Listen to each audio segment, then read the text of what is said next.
people. So it's your job as a business owner through operational effectiveness to lay out the sequence in which people can do business, convert the business, and succeed in the business and hit their targets. Now, it's true that the hardest thing to do is start something and follow it through. And that takes really super strong leadership skills. And if you don't have strong leadership skills, you won't develop leadership responsibilities within your organization. And leadership isn't telling people what to do.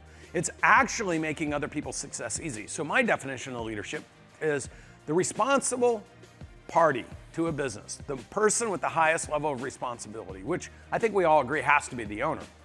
That person's job is to make other people's success easy. And I watch Grant Cardone do this all the time. I watch him create conditions for his people to succeed in order for them to have a high level of confidence and belief about what's possible. When you have high confidence and belief about what's possible, you have the effectiveness to go after it, you get the results, it stimulates this belief that even more is possible.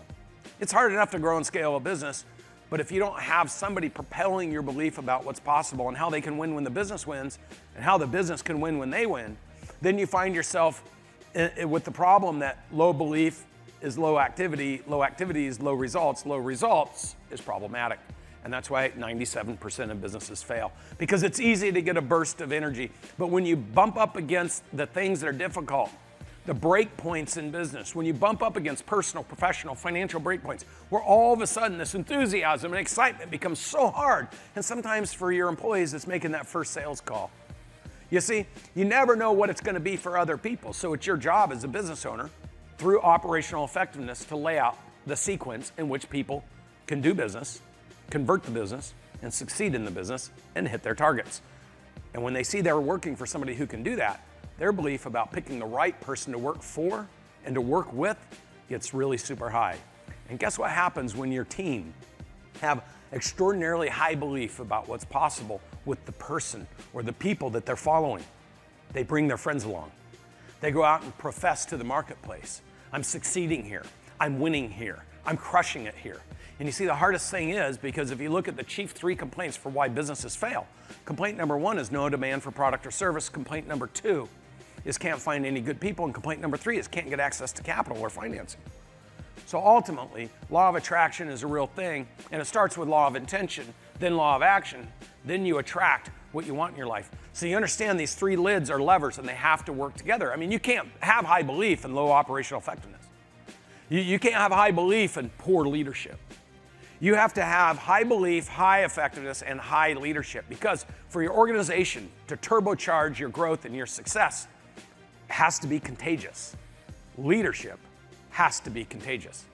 The ability to make other people succeed easier and be excited to work with you isn't just the job of the founder or the owner.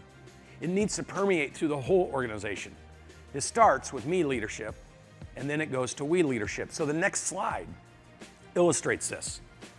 You see, there's 3 leadership characteristics in a business as they grow and scale. At the beginning, when you're pushing hard and you're doing everything and you're trying to conquer and you're working by yourself and you're hiring your first employee, you've got your logo, you've got your phone number, you're taking calls, you're converting the calls, you're doing the work, and you're wearing yourself basically out. And so you bring people in. Now you've got to get them to do their part in helping you multiply and amplify your impact. And see, now what happens is you go from me leadership of pushing through. Now you've got to coach others. You've got to convert from you pushing to coaching others to pull through the things, the obstacles, the pain, the inexperience, the lack of results, so that they can set targets and hit targets. And once you do that and your business starts to propel in the 5 million, 8 million, then by the time you get to 10 million and 15 million, you need 3 leaders in the business, and those 3 leaders have to be aligned. You need the visionary who's always talking about where we're going and how we're going to get there. You need the operator who's going to make sure the T's are crossed and the I's are dotted. And you need the builder, the person that's going to go push that boulder up to the top of the hill so that the team can win. Because if you're all 3 of those people at 15 million, statistically, you're going to break. It's about a team. And when your own organization has a team of people that will remove the people that are in the way so you can flourish, that's when you know that you're ready to grow, scale, and create massive value. So the art in business is to try to get as much active engagement as you can. And active engagement means that you, as the owner, the leader, need to have a strategy. And to the extent that you can make other people's success easy and people are flourishing around you, well, that will speak for itself.